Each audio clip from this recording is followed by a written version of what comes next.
Hey guys, real quick little lesson on something that I think is quite interesting. It's called creative destruction, and it kind of plays into the next thing you're going to learn about, which is automation. But when you think of the words creative destruction, creative means like to create something new. Destruction means to like destroy, obviously. So creative destruction is when something new is created and it destroys something that came before it. Perfect example is Netflix. Netflix came about. It was this brand new, really cool business. I remember when I was young and I first started hearing about Netflix. And as it grew and became more popular, it destroyed something that came before it. Mainly video rental services. Like you maybe have heard of Blockbuster or something.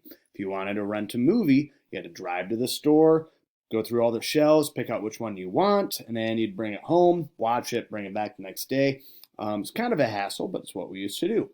Netflix had a new business idea, new technology, and it caught on and it destroyed what came before it, the video rental stores.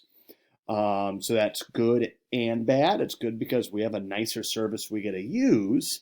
It's bad because all the people associated with the video rental stores like Blockbuster probably lost their job and stuff like that. Ice is another example.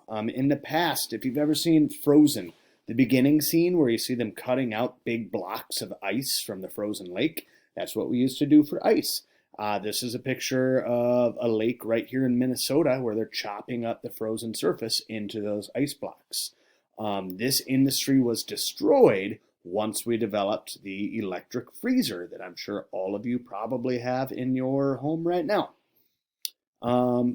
Light bulb was another one.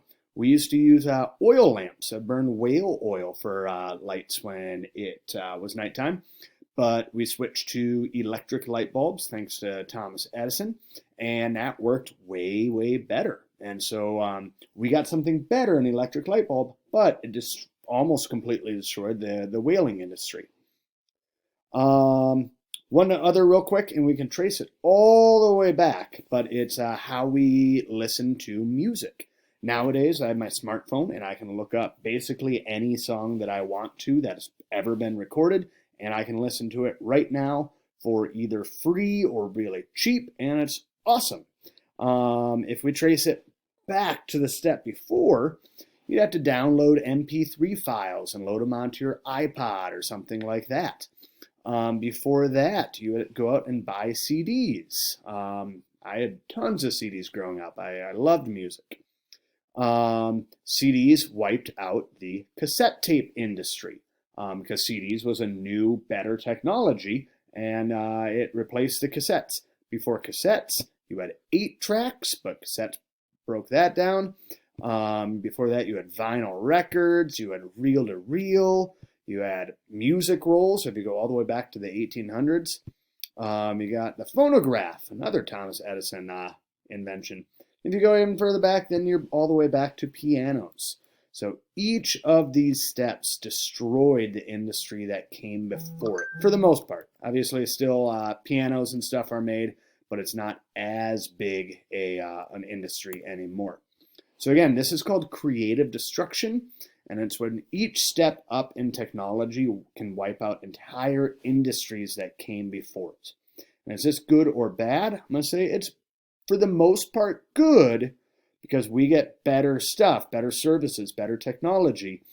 But it's bad if you work in the industry that is getting wiped out. Like the people working for Blockbuster, they lost their jobs. That's how our economy goes.